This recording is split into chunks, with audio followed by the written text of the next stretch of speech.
In this session for building your fire through resistance training, I put together a nice set for you. It's more of an advanced set. You're gonna be doing 3 blocks right here, and I got a set all written out. We're gonna be starting off with the first block is gonna be about relative strength, pushing, pulling, and some rotational movement patterns. We're gonna be mixing in some locomotion, and we're gonna be doing 3 different blocks here. And within these blocks, we're gonna be hitting different energy systems such as like relative strength, explosive power, and strength endurance. So training the anaerobic glycolytic system and type 2X muscle fibers. So we're gonna really try to mix it up right here. And 3 blocks is gonna have 3 exercises to make up that block. We're gonna start off, of course, with a dynamic warm-up. All right, so let's get after this one.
Remember, you can use dumbbells too if you don't have kettlebells.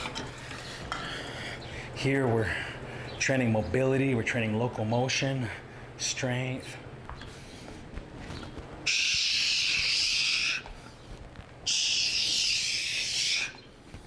Okay, exercise 2, block 1, gymnastic ring. Start off right here at this angle I'm at.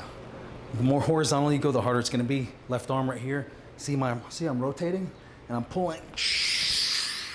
I see this elbow right here? The elbow's guiding me. I'm squeezing my lat, my core, my posterior. Nice and fluid. See my head looks behind me. That's the bodyweight version. Now we're gonna add some weight for those of you that are more advanced and want to add more of a challenge. A lot of posterior too.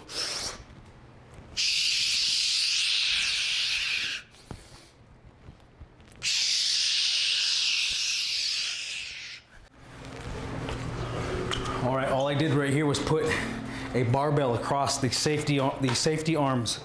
Don't mind these are just lever arms. Just putting a barbell across right here on a set of J-cups or safety arms like this. And you can start down here.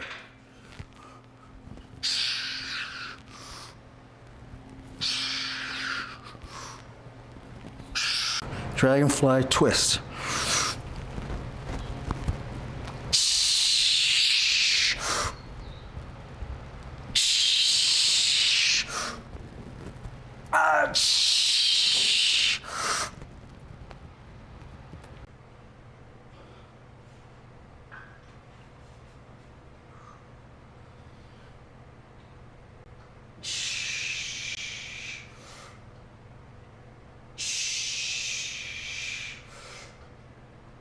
Now we're getting into block 2, where we're going to be focusing on explosive pushing and pulling. So alactic anaerobic energy system here, explosive power, and we're going to be moving weight fast, not going super heavy.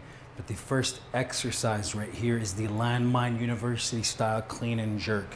And once again, if you're not familiar with the Landmine University style of clean and jerk, look up Alex Canellis of the Landmine University.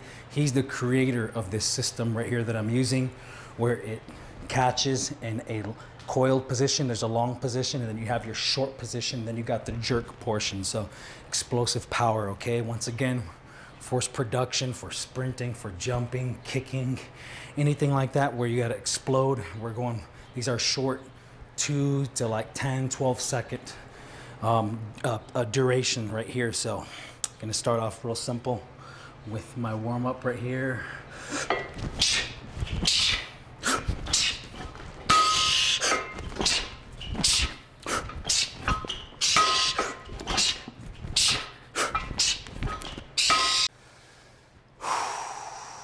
Rest 20 to 30 seconds right here before I switch sides. And then when I'm done with a set, I'm gonna rest like 2 minutes to fully recover, which is why it's important to get some creatine in the system after you do these glycolytic activities to replenish creatine stores for ATP.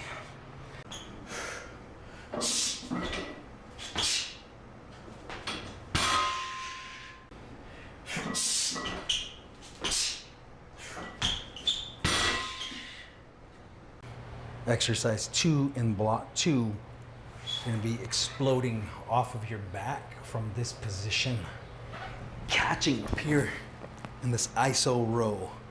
Okay, I'm doing it banded. You don't need to do it banded if you don't have the bands, or if this is your first time doing it. If this is your first time doing it, you want to do just the body weight without the bands. So what I'm doing is I'm kipping up to catch off my back. Hold for a second or two at the top. Reset. This is a slow tempo one.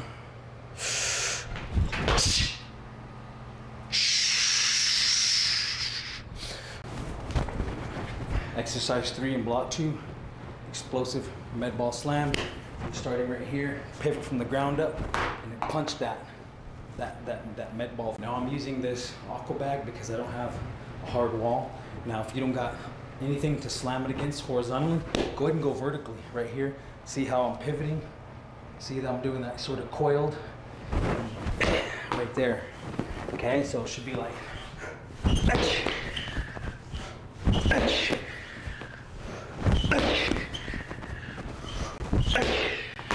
through, all right? So remember, you're torquing, you're from the floor up to your hip right there. This is good for, of course, punching power, kicking power. It's good right here, right here, right here, all that kind of stuff right there. Exercise 1 in block 3, we're gonna do an alternating dumbbell floor press. You're gonna go from 40 to 60 seconds. We're going for timing, we're going for muscular endurance. You can use a dumbbell or kettlebells.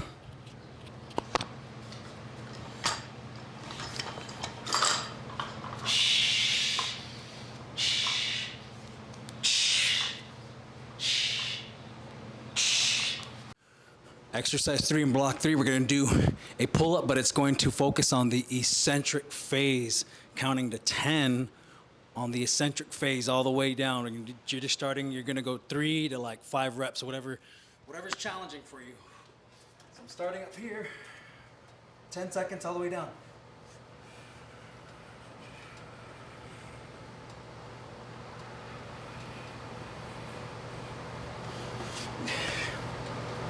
Count in your indigenous language if you're a native person.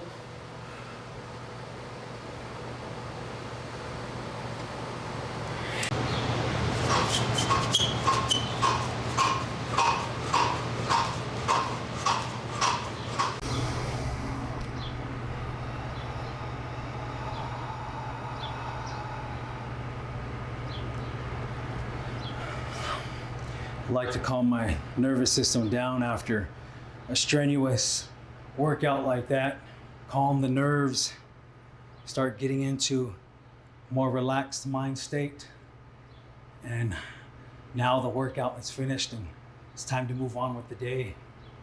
Accomplish tasks that you are exercising and getting strong for to carry out your tasks in your life as a family person, as a community person, in your job and your school performance in general. So I always like to try to calm the nervous system after that really intense state of being, you know, emitting fire. Now it's time to calm down. So what I do is I take a long exhale in my nose and I fill up the diaphragm, and I long exhale, exercising the parasympathetic nervous system.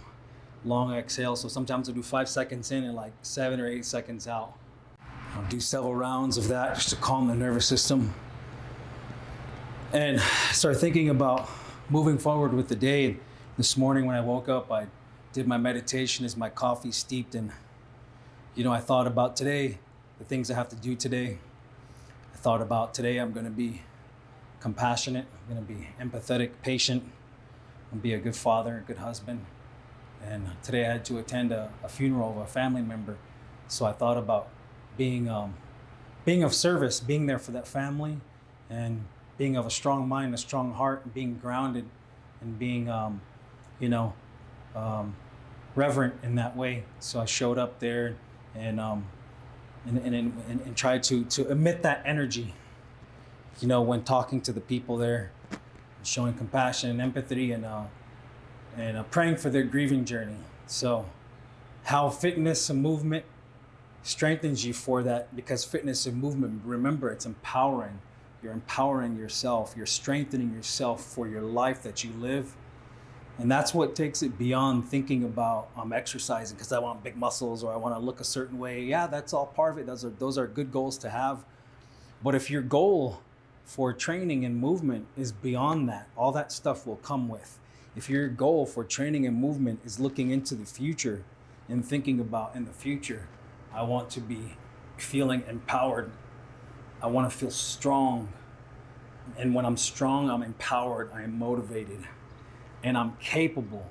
I'm physically capable to carry out tasks because I feel good, because I have confidence, because my body is functioning right.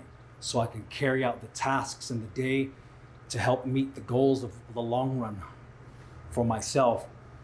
Remember, movement is also helps to emotion regulation. So now you can go through the day and the little things don't bother you. They bounce off you, they slide off your skin. You have thick skin because you developed grit when you're training, and now things come at you, comments, people saying things, even people project energy at you. It comes to you and it bounces off. This is how movement helps us spiritually, physically, mentally, and emotionally. And it's important to have those goals and understand what are you training for? And when you look beyond just aesthetics and even beyond functional physiological performance, and you're looking at longevity, you're looking at, I want to live healthily till 90, 100, 110, and I want to be disease free, and I want to be able to function and still be able to wipe my own ass when I'm 90 something years old. I want to be motivated. I want to have mental clarity so I can recollect 50, 60, 70 years back and not have to look at any sort of historic record, but it's all logged in your mind because you're training, and training helps improve your cognitive function, just like meditation does, just like getting good rest, ceremony, being well nourished in a stress-free state. All of those things contribute to that. So think about that as it pertains to your journey And don't compare yourself to other people's journey. Don't look at people on social media saying, oh, I need to be doing that kind of exercise because it looks cool. Look at your goals. What is your goals? And they should be for longevity. They should be to be a good relative, you know, a good role model in your community, to be, you know, important in your group or your team or whatever circle you belong to be capable within that, and also to be able to be of service to your relatives and your community, to be able to show kindness and love. Those are just my goals, and it's sort of like 3 areas right there, but I encourage everyone to kind of think about those things with your training, and all this other stuff will come with. A lot of things to say, but I just wanted to share some thoughts that came to mind as I finish up this workout right here. So keep your fire strong.